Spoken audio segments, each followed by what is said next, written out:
VK Mishra present. हमारे channel पर बने रहने के लिए हमारे चैनल को लाल बटन दबा करके सब्सक्राइब करें और साथ में बेल आइकन घंटी दबाएं। जय श्री राधे कृष्ण। आप सभी का हमारे YouTube चैनल पे बहुत बहुत स्वागत है।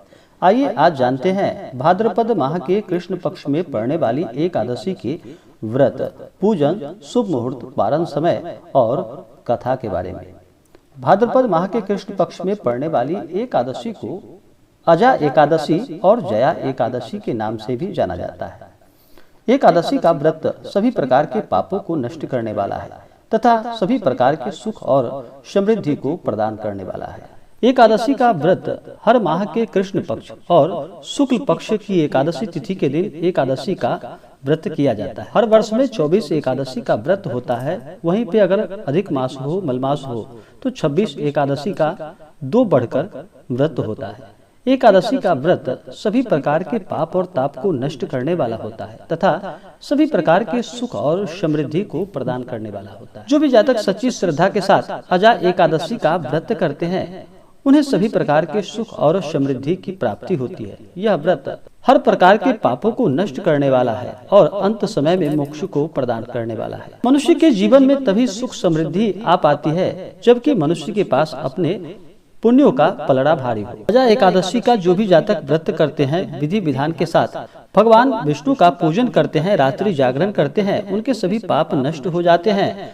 और इस व्रत को करने से, कथा श्रवण करने से अश्वमेध यज्ञ के बराबर पुण्य फलों की प्राप्ति होती है। जो भी जातक एकादशी का व्रत करते हैं उन्हें चाहिए कि इस व्रत के नियम का पालन 10वीं की रात्रि से ही इस व्रत के नियम का पालन करना चाहिए। 10वीं की रात्रि में शुद्ध और सात्विक भोजन ग्रहण करना चाहिए। ब्रह्मचर्य का पालन करते हुए भगवान नाम का स्मरण करते हुए सोना चाहिए और अगले दिन सुबह ब्रह्म मुहूर्त में उठ करके नित्य क्रियाओं से निवृत्त होकर के गंगा नदी में या घर के जल में ही थोड़ा सा गंगा जल मिला करके स्नान करना चाहिए। शुद्ध वस्त्र धारण करना चाहिए और मन में संकल्प लेना चाहिए कि हे भगवान विष्णु, हे माता लक्ष्मी, आज मैं आपके अजा एकादशी का व्रत करने जा रहा हूँ या करने जा रही हूँ। इस प्रकार से भगवान से प्रार्थना करनी चाहिए। आपके मन में जो भी इच्छा हो, जो भी कामना हो, वह प्रभु से कहनी चाहिए। एकादशी का व्रत भगवान विष्णु और माता लक्ष्मी को समर्पित होता है। इस दिन भर व्रत उपवास रहते हुए भगवान का 2 समय पूजन करना चाहिए।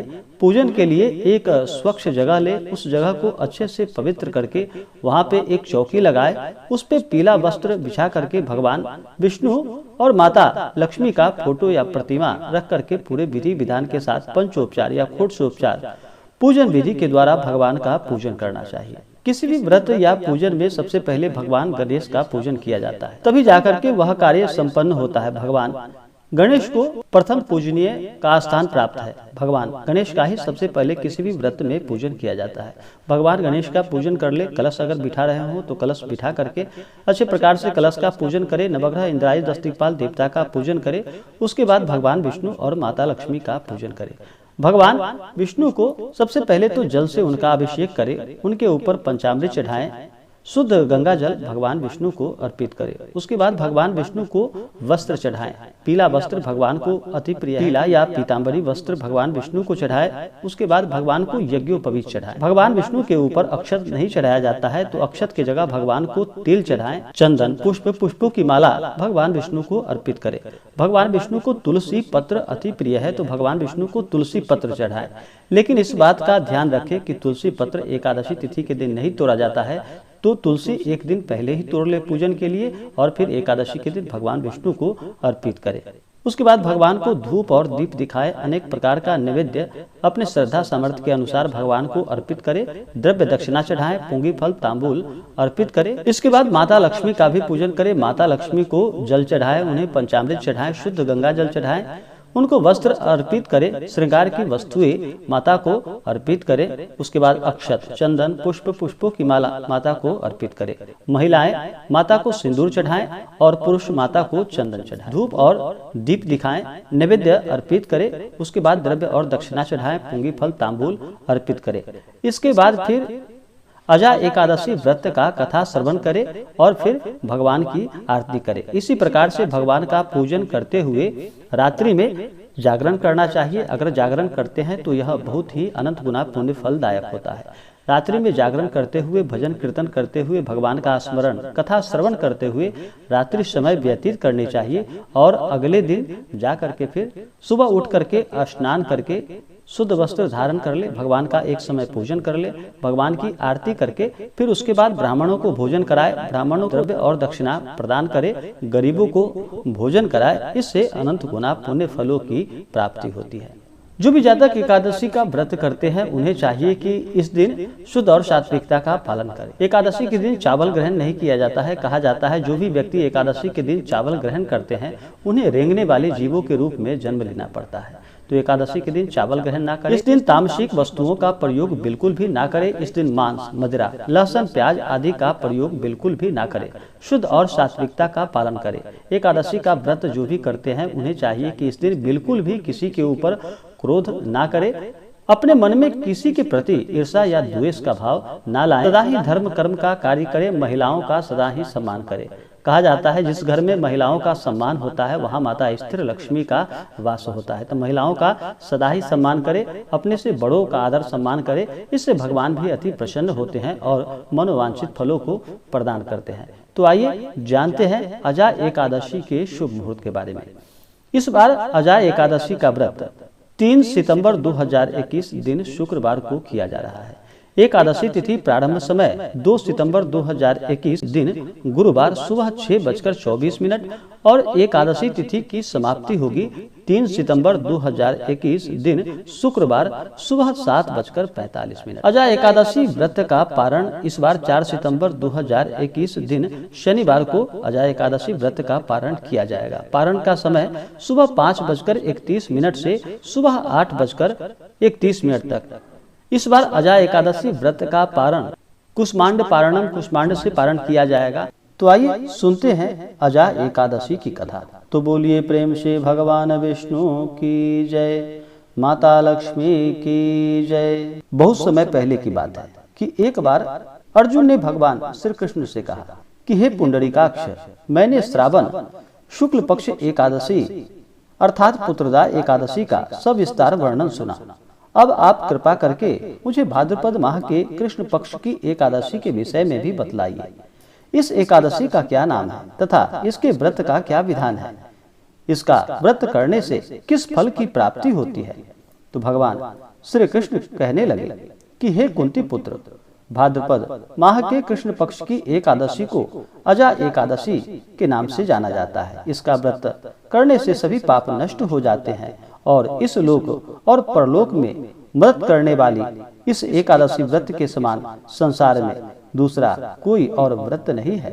हे अर्जुन, तुम ध्यान पूर्वक कथा का श्रवण करो। मैं तुम्हें एक कथा सुनाता हूँ। इस प्रकार से भगवान श्री कृष्ण कहने लगे।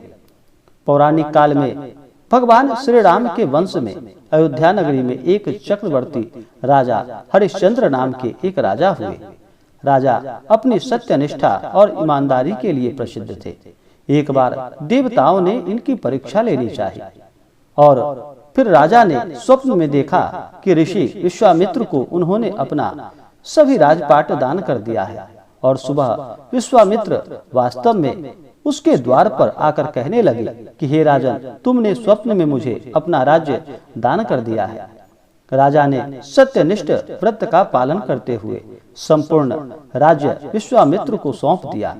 दान के लिए दक्षिणा चुकाने हेतु राजा हरिश्चंद्र को पूर्व जन्म के कर्म फल के कारण पत्नी, बेटा एवं खुद को बेचना पड़ा। हरिश्चंद्र को एक डोम ने खरीद लिया जो शमशान भूमि में लोगों के दाह संस्कार का काम करवाता था। स्वयं वह एक चांडाल का दास बन गया। उसने उस चांडाल के यहाँ कफन लेने का काम किया, किंतु उसने इस आपत्ति के काम में भी सत्य का साथ नहीं छोड़ा। जब इस प्रकार उसे कई वर्ष बीत गए, उसे अपनी इस नीच कर्म पर बड़ा दुख हो रहा था। वह इससे मुक्त होने का उपाय ढूंढने लगा। वह सदैव इसी चिंता में रहता था कि मैं क्या करूं, किस प्रकार इस नीच कर्म से मुक्ति पाऊं। एक बार की बात है, वह इसी चिंता में बैठा था कि गौतम ऋषि उनके पास पहुंचे। हरिश्चंद्र ने उन्हें प्रणाम किया और अपनी दुख भरी कथा सुनाई। राजा हरिश्चंद्र की दुख भरी कहानी सुनकर महर्षि गौतम भी अत्यंत दुखी हुए और उन्होंने राजा से कहा कि हे राजा, भाद्रपद माह के कृष्ण पक्ष की एकादशी का नाम अजा है। तुम उस एकादशी का विधान पूर्वक व्रत करो तथा रात्रि का जागरण करो, इससे तुम्हारे सभी पाप नष्ट हो जाएंगे। महर्षि गौतम इतना कहकर आलोप हो गए। अजा नाम की एकादशी आने पर राजा हरिश्चंद्र ने महर्षि के कहे वचन के अनुसार विधि और विधान पूर्वक व्रत किया, उपवास किया तथा रात्रि जागरण किया। इस व्रत के प्रभाव से राजा के सभी पाप नष्ट हो गए। उस समय स्वर्ग में नगाड़े बजने लगे तथा पुष्पों की वर्षा होने लगी। उन्होंने अपने सामने ब्रह्मा, विष्णु, महेश तथा देवेंद्र आदि देवताओं को खड़ा पाया। उन्होंने अपने मृतक पुत्र को जीवित तथा पत्नी को राजसी वस्त्र तथा आभूषणों से परिपूर्ण देखा।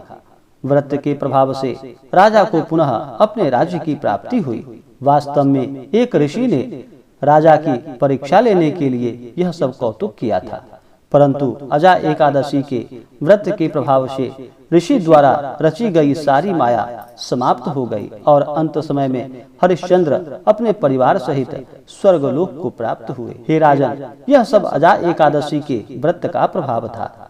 जो मनुष्य इस व्रत को करता है, उपवास को विधान पूर्वक करते हैं तथा रात्रि जागरण करते हैं, उनके सभी पाप नष्ट हो जाते हैं और अंत में स्वर्ग को प्राप्त करते हैं। इस एकादशी व्रत की कथा के श्रवण मात्र से ही अश्वमेध यज्ञ के बराबर पुण्य फलों की प्राप्ति होती है। तो बोलिए प्रेम से भगवान विष्णु की जय, माता लक्ष्मी की जय। तो आशा करता हूँ कि यह जानकारी आपको अच्छा लगा हो। ऐसे ही ज्ञानवर्धक जानकारियाँ प्राप्त करने के लिए हमारे इस चैनल को लाल बटन दबा करके सब्सक्राइब करें, साथ में बेल आइकन घंटी दबाएं ताकि मेरे वीडियो का नोटिफिकेशन आपके पास सबसे पहले पहुंचे। वीडियो को लाइक और अपने मित्रों तथा दोस्तों के साथ शेयर करें। सुखी रहें और स्वस्थ रहें। जय श्री राधे कृष्ण। धन्यवाद।